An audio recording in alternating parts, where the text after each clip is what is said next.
Hello, everyone. I'm Dr. Rita Roy, CEO of the National Spine Health Foundation. Welcome to Spine Talks, where we bring unparalleled access to world-class experts like the doctors who are joining me on the panel today.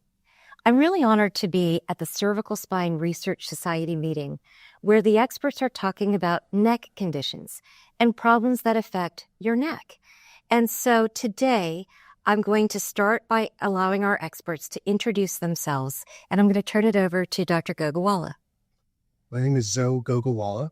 I'm chair of neurosurgery at Leahy Clinic and professor of neurosurgery at Tufts University Medical School. Thank you, Zoe. Dr. Albert?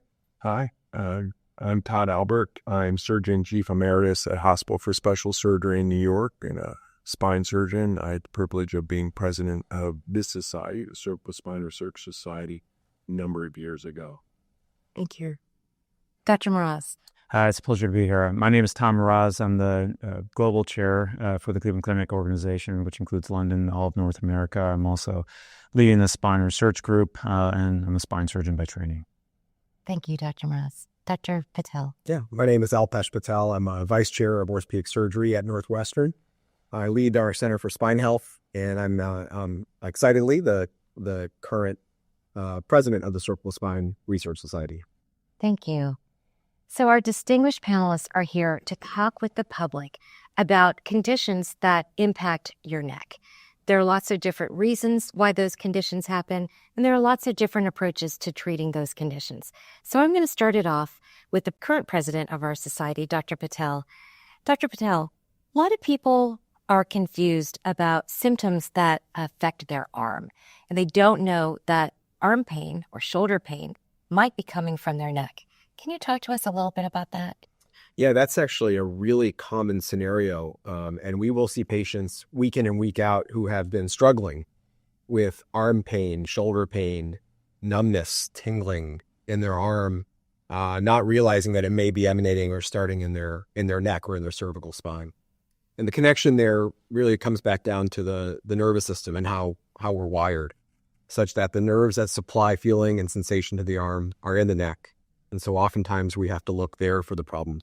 Dr. Gogawala, I've read some recent studies that you've published about the language around describing this kind of pain that patients feel in their arm that actually comes from the neck. Can you talk to us a little bit about some of that work? Sure. I think it's so important for patients to understand that the symptoms that they experience are different in different people. And some people describe this as a burning pain. Some people describe it as a sharp pain. Some people describe it as an electrical sensation going down their arm. Some people have it more when they move their neck or they bend their neck in certain ways. And other people, it's just unpredictable. And fundamentally, I think for most patients, you just need to get a good physical examination from an orthopedic surgeon or a spine surgeon to determine whether, in fact, the symptoms that you're feeling are coming from your neck or not, because many of those symptoms might not necessarily be coming from your neck, but with a good physical examination, most orthopedic surgeons and spine specialists can figure that out for you. That's great. And just to follow up on some of those comments, Dr. Gogawala, I'm going to ask Dr. Albert to comment.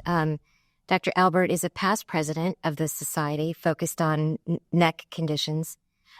Dr. Albert, as Dr. Gogawala is pointing out, getting a good physical exam to determine the source of that pain that patients sometimes feel in their shoulders or their arms, who should they go to? Who should they go to see? And, what type of practitioner can help them figure out the source of that pain? Well, it's a great question. And what we hope or would aspire to say is that your family physician, a good medical practitioner, or a non-operative spine specialist, called a physiatrist, anyone, or an orthopedic surgeon or a neurosurgeon should be able to do a good physical examination. And I think what Dr. Gogawala was referring to is once we do a good physical examination, we can tell if they have weakness or sensory changes or reflex changes, banging on different reflexes, to say it's coming from this nerve or that nerve if it's pain in their arm. Or including in that exam might be a good shoulder exam to say it's your shoulder or it's a problem with your hand.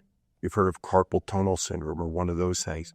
And so really, any orthopedic, neurosurgeon, physiatrist, and truthfully, family physicians or medical practitioners who are their family doctor should be able to perform that position. That's at least what we hope for in medical education. Yeah, that's amazing. I'm going to ask Dr. Mraz, as the global chair for orthopedics with the Cleveland Clinic, I'm sure you see a lot of these conditions and collaboration amongst different practitioners in the Cleveland Clinic. So if a patient goes to see a primary care doctor and they think they've got bursitis in their shoulder, but a neurologic exam is done and the family physician thinks it might be actually a nerve problem coming from their neck, what does that series of steps look like? How do patients move between a primary care doctor and a specialist? It's a great question, and it's going to vary from organization to organization. But at the Cleveland Clinic, we have something called care paths, which are digital imprinted pathways that a person or a patient will be put onto if they have a cervical radiculopathy, regardless of where they enter the system. It's not only at the Cleveland Clinic. I'm sure other large organizations have this, but it allows a patient to be treated the same way. And so through the standardization, we're able to affect the right outcome that we're looking for. But the good news is that the majority of patients who have a radiculopathy don't need to see a surgeon. The majority of patients, thankfully, are going to get better with non-operative care. Dr. Mraz, can you explain to us what you mean when you say radiculopathy? Sure. Radiculopathy just means, in lay terms, a pinched nerve, an irritated nerve root. The nerve roots come off of the spinal cord, and just as Dr. Albert said, they traditionally follow a pathway down the arm. And so, and as Dr. Gogawala said and alluded to, it's really important for the clinician to take a really comprehensive history. Usually, we're able to determine whether or not it's coming from the neck or somewhere in the arm in the form of a peripheral nerve entrapment syndrome. By way of history, and certainly as we couple that with a physical examination, we're typically able to determine where the patient's pain is coming from. So we've been talking about pain as a symptom that would bring people to see a spine expert to determine the source of that pain. Let's talk a little bit about causes of that pain. What are some of the conditions that lead to a situation where a patient is experiencing pain? Dr. Gugawal, I'll pass that over to you to start. Sure. I think that there are a lot of different things if we're talking about pain that's coming from the neck and going into the arm. A patient could have a disc herniation in their neck. A patient could have a bone spur in their neck. A patient could just have an irritated nerve that's going through a narrowed space coming out of the spinal column. There's a whole host of things that can cause the same types of symptoms in patients, but they mean different things to specialists in terms of, what the next steps should look like. I love this idea of hearing from our experts in their own words about the different conditions in the neck. Todd, talk to us about how you describe some of the kinds of problems that you see in the neck that result in radiculopathy or nerve pain. All right. So the first thing to know is generally, most of these things are normal aging process and not, quote, disease.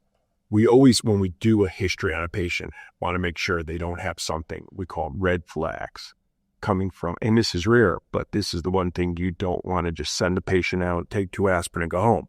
If they have night pain, if they have fevers or sweats, that could imply they have an infection or a tumor or something like that, which would put you on a different pathway, meaning that's the patient who gets an MRI. One of the problems in our country is overutilization of things where people have a little neck pain for a day and they get an MRI. That's not appropriate. That's not appropriate. They need to have, as Dr. Gogawala said, an exam and an initial diagnosis and a treatment. And the other thing to say is most of these things get better almost no matter what we do, and very few patients need surgery for this. So that's important. But in terms of what are the initial things that could cause it, it's an age-related problem. It could be arthritis in the neck or what we call spondylosis, spurs that cause a narrowing or pinching of a nerve. It could be a herniated disc, which is more common in the 40-year-old to 55-year-old patient, a younger type of neck. And if you're like 65 and herniated disc, congratulations, you have a disease that's of a little younger person. And then as you get older, you can have those problems too. And the other thing that we see, that every one of the four of us, I guarantee, if you went and measured the spinal canal diameters of the majority of patients in our clinic, they are smaller. People have different sizes and shapes of spinal canals, just like they're different sizes and shapes of people. And we've never done this study, which should be done. And if anybody's going to do it, I would say Dr. Gogolwala would be the one to do it, since he's an amazing researcher. But if we look at all of our clinics and compare them to the normal population, I can almost guarantee you, without proving it, that the people that enter there have a little smaller spinal canal because they have less additional room when they have these spurs and bumps in their neck before they get those irritations. More likely to experience the problem. Yeah. So, really good. To just add one point, I agree with Dr. Albert very much about the overutilization of MRI to try to make diagnoses for patients. And I just wanted to add one thing to that. A lot of patients today will get an MRI and then they'll get a report that comes on their health portal because we want to have patients to have access to all of their health information. But for most people, they're really scared when they see their MRI report because the normal process of aging is often dictated in that report, and it makes it sound like they have a lot of problems that might not be causing any symptoms at all. So my point in saying that is that I think we've got to recognize that all of us, as we get older, develop some arthritis. All of us will get some changes in our bones that might not necessarily mean that we have a problem with our spinal cord or have a problem with one of our nerves.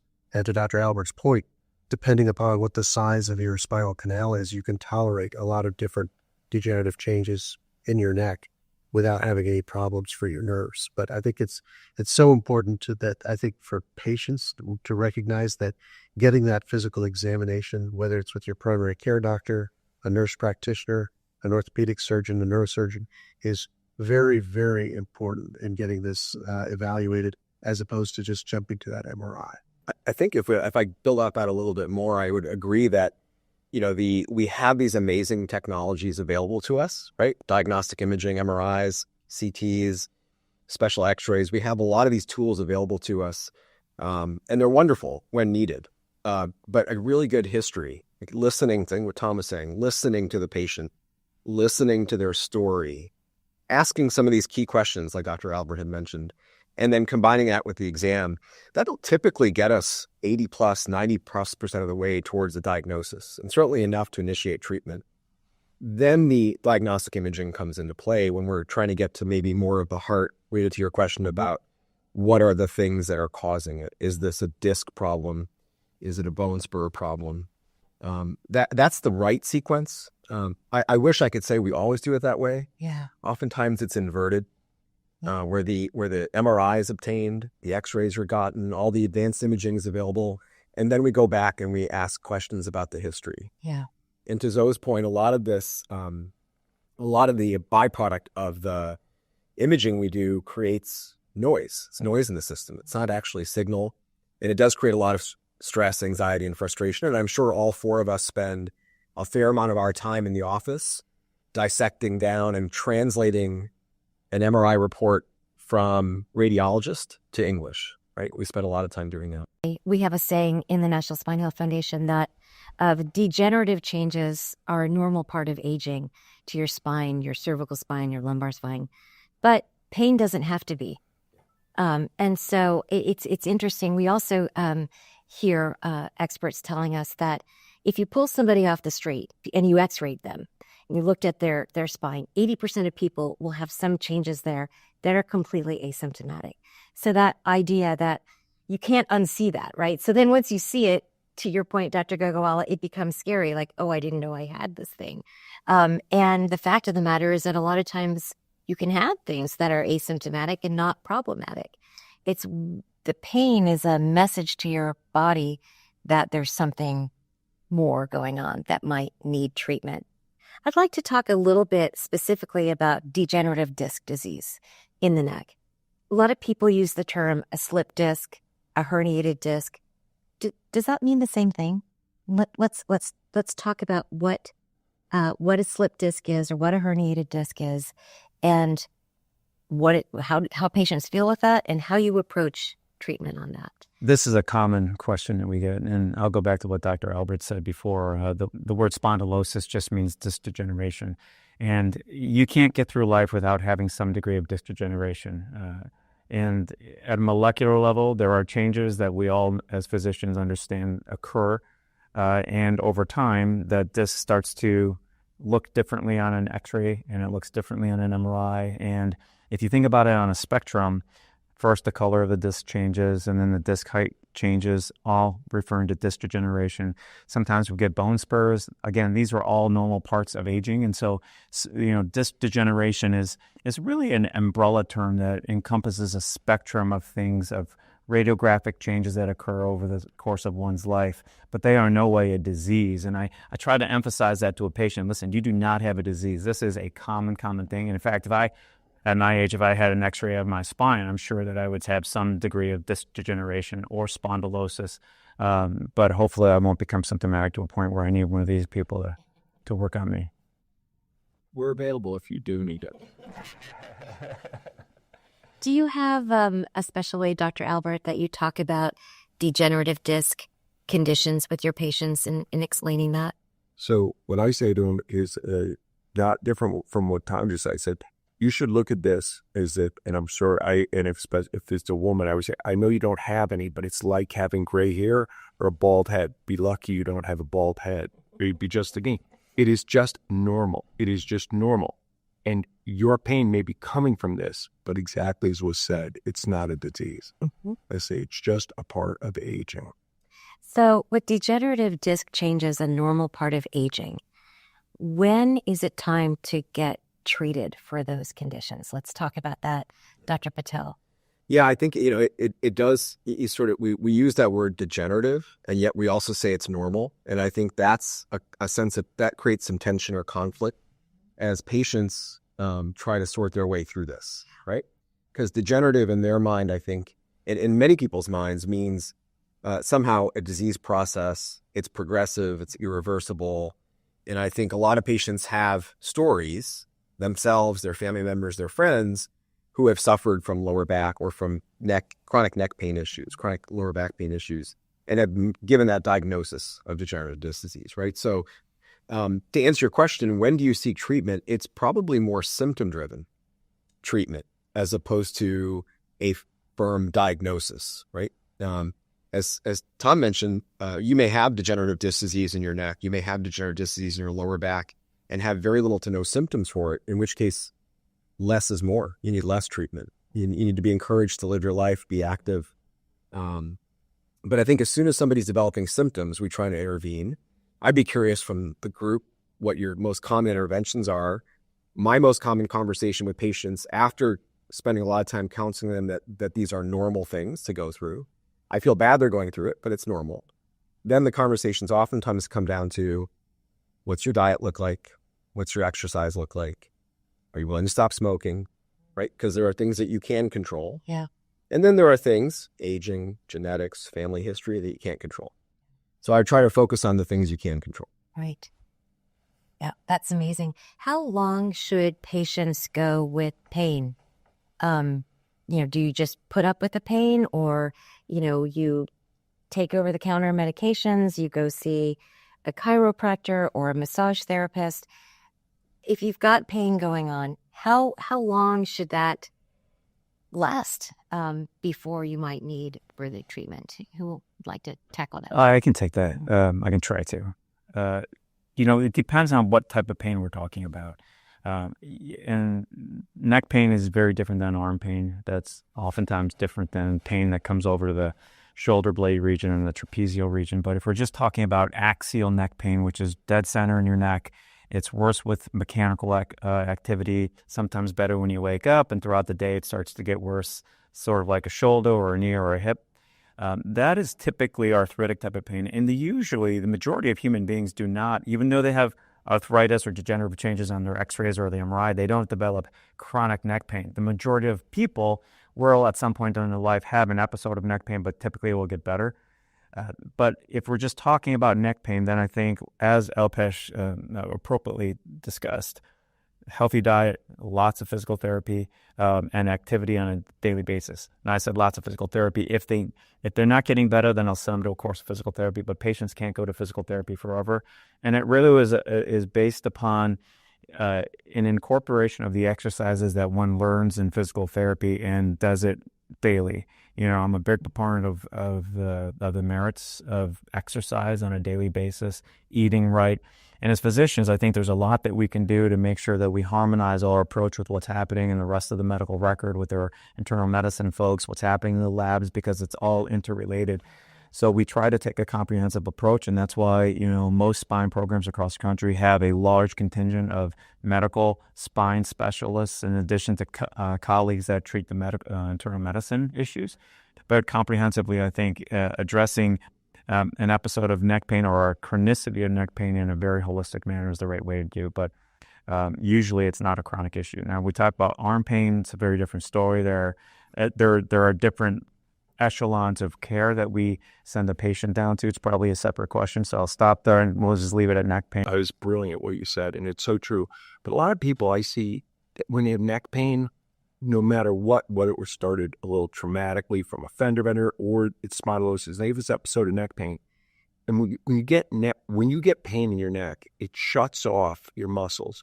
And so they get a secondary problem where, depending on their initial treatment, if they just weren't taught, and he made me think of it when he said exercise, they just weren't taught to do strengthening, simple strengthening exercise, either isometric, which means not moving while you just strengthen the different components of your neck musculature, they can get into this vicious cycle where their neck muscles are weak, so they get more pain, and they don't, and then they get weaker, and they get weaker. And so one of the initial things I always think to do, and I'd love to have other people's opinion about this, is just say, you need to reverse this. You need to start doing strengthening exercises, with or without a therapist, because a lot of people focus on your flexibility, and I would say, get yourself in shape, cardiovascular shape, aerobically, and do these strengthening exercises, and you can reverse a lot of things. I don't know what others think. Well, and one of the big things I'm hearing today is that the physical therapist or practitioner you go to your appointment and they give you exercises,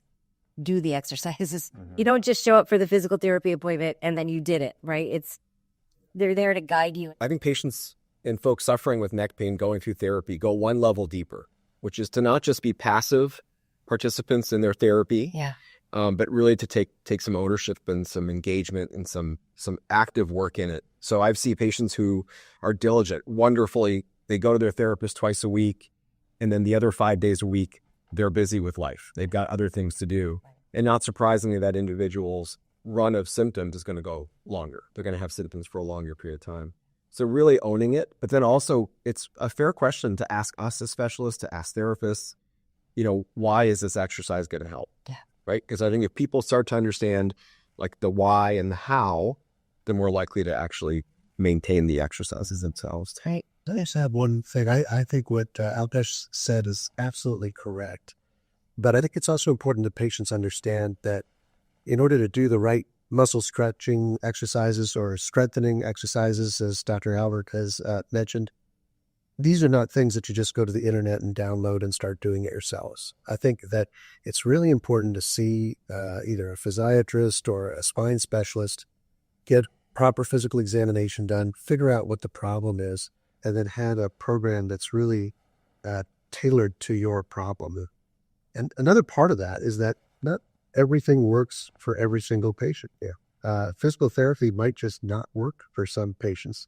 And a lot of us, use acupuncture therapy, use massage therapy, and there's a whole host of non-operative treatment options that can work for different patients. But I think it's got to be coordinated by a physician at some level so that we're treating the fundamental problem. So we've been talking about neck problems, how you diagnose them, what they feel like, how do you know when you need to see a specialist, what kinds of treatments, how do you approach treatment.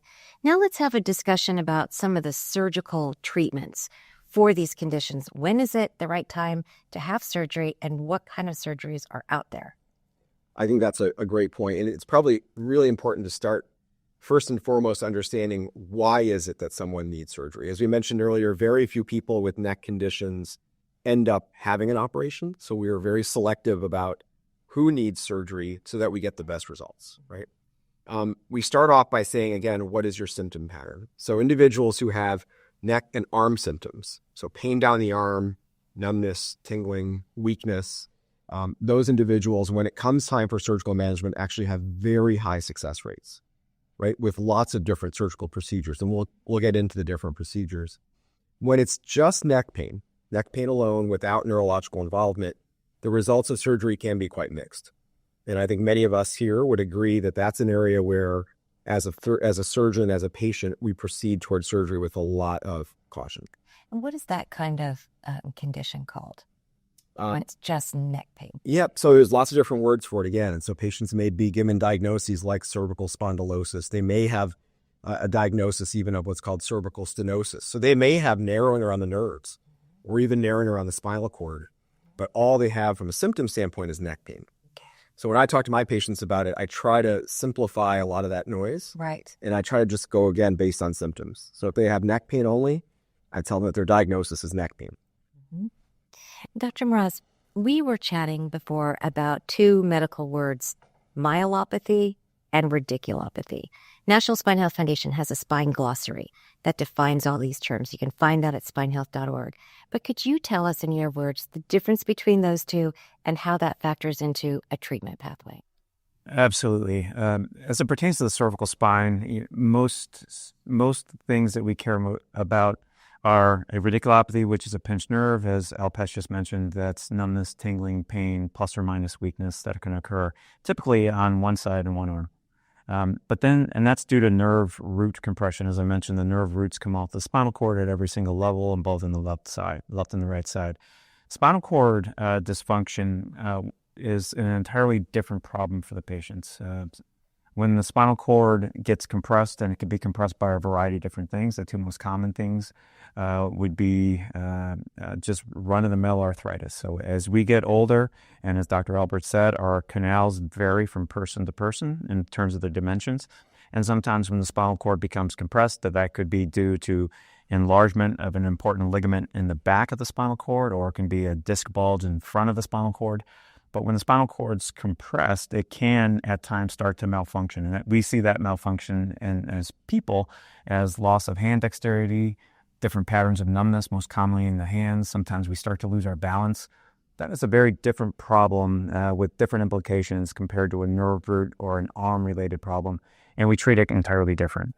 As doctors who treat patients with neck problems, the difference between this spinal cord compression and a nerve compression is important in a lot of different ways. But one of the most important, I think, is that if you have spinal cord compression, you may have no neck pain at all. And a lot of patients have these symptoms that Dr. Mraz talked about of, coordination problems, difficulty writing, difficulty with buttons when you're getting dressed, difficulty with keys, these sorts of things, or an unsteadiness in your walking. And we talked earlier about a whole host of conservative approaches, physical therapy, exercises, acupuncture, and so forth. When there's spinal cord compression, by and large, there's not a large role for conservative management. If the spinal cord is compressed, that's when, generally speaking, you want to be moving towards surgery sooner rather than later. It's not necessarily an emergency, but you want that spinal cord to get decompressed so that it could become healthy again. And I think that's a difference between the neck pain coming down the arm and the spinal cord compression. And can we qualify just to say it's spinal cord compression with symptoms? With symptoms, yes. With symptoms. So I think it's a really important point being made. It's like, I would say it's an expediency. It may not be an emergency, but it's an expediency. For me, we look at it like for heart surgeons, which people think more about triple vessel disease when they're going to go and either get a stent or they're going to get a heart surgery. They may get that more emergently than we do myelopathy surgery. Myelopathy, remember, signs and symptoms of spinal cord compression. But it's different than a pinched nerve, and people need to understand that, I think. Thank you. That's really helpful to understand the differences. It is so complicated. The anatomy is so complicated with the spinal cord being protected by your spine and those nerve roots coming out, emanating out, and controlling all of your body functions. So many ways that things can go wrong, but it's such a beautifully designed system in our bodies meant to move. Motion is lotion, right, for everything. Let's talk a little bit about artificial disc replacements. There is some confusion out there about what this technology is. Sometimes patients are confused about what artificial disc replacement technology is. Is it experimental? Is it available for everybody? And what is it used for? And I'll toss that over to you, Dr. Yeah, Patel. I'll start by saying it. The good news is that it's not experimental, right? It is well established. There's actually lots of clinical trials demonstrating how effective disc replacements can be. I think it is also, though, that, again, to go deeper, it's not a universal fix either, right? There's a lot more information that we need, and I'm sure my colleagues here will talk about that, to try to figure out who's the right candidate, who's the right patient for a disc replacement, and then what's the right disc replacement for that patient. So I think there's a lot more information we need, but to answer your first question, not experimental, it is available. It is FDA approved. Right. And it's an exciting avenue of work that we're all heading into. And a lot of patients are getting this treatment and doing extremely well with it. So given the information that is available and the FDA approval of these technologies, it is an option for certain patients. Dr. Gogawala, is this a technology that you use in your practice? Yes, and I would say that, you said motion is lotion. I think most of us, as we move along in our practice, we don't know the exact type of patient in every scenario that's ideal for either the artificial disc or another motion preservation type of surgery. But I would say that in my practice, I am looking more and more to see how do I preserve motion when I treat a patient with a spinal cord or a nerve problem in their neck. Because the fusion, which is where you fix part of the spine together, the fusion operation is also very, very successful. But patients, by and large, if they are candidates for motion preservation, they do better in the long term. And so I'm trying to, in my practice, look to broaden the applications for these motion preservation techniques, whether it's arthroplasty, the artificial disc, or another operation that preserves motion called laminoplasty, which you do for the back of the neck. Dr. Albert, do you see cervical disc replacement in your practice? Yes. What I see is so many people on the other side of it, the patients come and they hear about it and they come and say, I want a cervical disc replacement. And the harder conversation is not like you're a perfect candidate, because we have many good candidates. We have still, as Zoe said, we still are defining who the right candidate. And when something gets released and there's an enthusiasm, and what I see are a lot of people that probably shouldn't have a disc replacement, if they have too much arthritis or spondylosis in their neck, or other reasons, or instability, that's not a correct patient for disc replacement. Yet they heard about it, I said, I want a disc replacement. And then you're in this conversation where you're saying, no, it really is. If you were my family member, I wouldn't recommend you have a disc replacement. So we have to help define and counsel patients that there are perfect patients for disc replacement, those patients with a beautiful, youthful looking neck, not much arthritis, a herniated disc at one or two levels, perfect patient for disc replacement. Not the very arthritic patient, or what we call kyphotic, where their neck is bent the wrong way, or they have instability, or they have injury or fracture. Not the right patient. And so it'd be a bad operation. The device is great. We as surgeons and physicians have the responsibility to help define the perfect patients for it, the good patients for it, and what kind. There's now different types of disc replacements. How much constraint? How much does it move? How flexible is it? There'll be ultimately different disc replacements for different indications. Dr. Mraz, your experience with artificial disc replacement in the neck. Yeah, it's one thing that I think the community of spine surgeons have done right. We put a lot of effort in the appropriately designed studies to bring this technology to market. And right now, when we talk about cervical radiculopathy, we have three primary options, one of which is, as Alpesh mentioned, a posterior foraminotomy. Another one, as Zoe appropriately mentioned, is an anterior fusion. And finally, we have the disc replacement. And just like the panel has said, we have to appropriately match the patient to the right surgical technique and procedure. Ultimately, one of the goals obviously is to make patients better, but the ultimate is really a principal goal that we have is to make sure it's a durable outcome. And what we don't want to do, and I think Zoe alluded to this, is to do a procedure that can potentially lead to a problem. In the case of fusion, why this seems to be really an attractive option for us in this motion preservation is because when we do fuse a single segment of the spine, the level above or below can in fact break down. And we know that this happens in a certain percentage of patients at various time points following the surgery. And so I think the disc replacement technology or the motion sparing technology it's an attractive option right now. And I think over time, we're going to learn more and more and more and finally dial in the right implant for the right percent.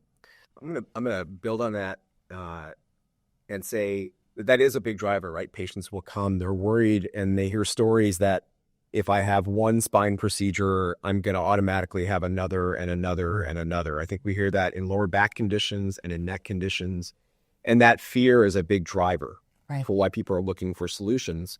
And disc replacements in the neck, motion preservation, if we focus on the anterior-based components, they came to market hoping to solve that problem. And there are some studies that suggest that for some patients, you can reduce the risk of that next level going out. I would maybe argue and say that that's not proven across all patients. We have a really hard time predicting who's going to have another disc problem and who's not.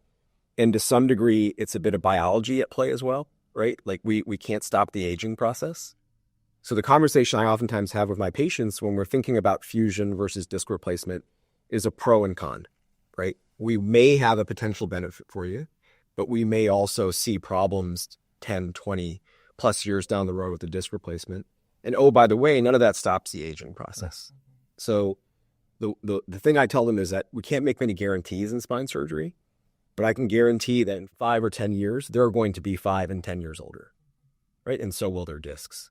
So I think we'd love to present it as this phenomenal solution for all patients. But again, the reality is that that's not where we're at. Yeah. And I would just say another motion preservation procedure is a total knee or total hip replacement. But we need to start thinking, and patients should start thinking about it. When they have a disc replacement, it's almost like they had a right hip replacement. Well, the patient has a right hip replacement. When 3 years later, they come back with a left hip pain and need a left hip replacement, they don't blame the right hip replacement for the left hip replacement. But as spine surgeons, when they have a C5-6 disc replacement, which is not unlike that hip replacement, when they need a C4-5 disc replacement a few years later, somehow the 5-6 gets blamed for the 4-5, but it's not. It's an analogous situation. They're more their biology and their genetics. Yeah. And I always say to them, the reason you need that next surgery is the same reason you came for the first surgery. It's not the first surgery. It's the reason you came for the first surgery. That is most probably the reason for the second surgery. Thank you for that explanation. This has been a fascinating conversation.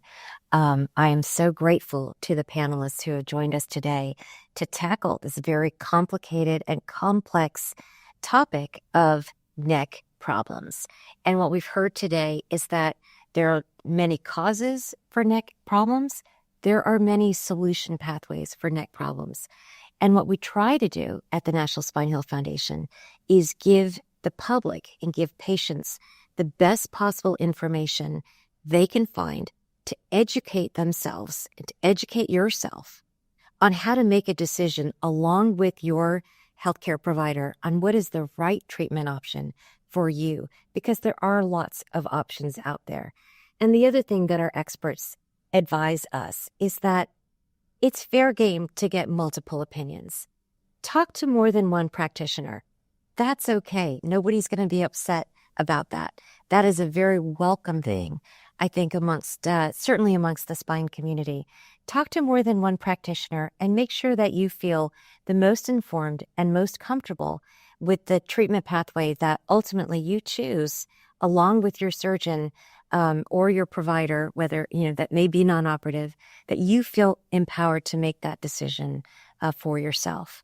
We feel very committed to providing those tools and this information, and that would not be possible without the support and input and expert insight from our illustrious panel that joined me today. So thank you very much to our panelists. We describe these surgeons as healthcare heroes who put the best of medical science into practice every day for their patients, and we thank them for that work. Thank you. Thank you.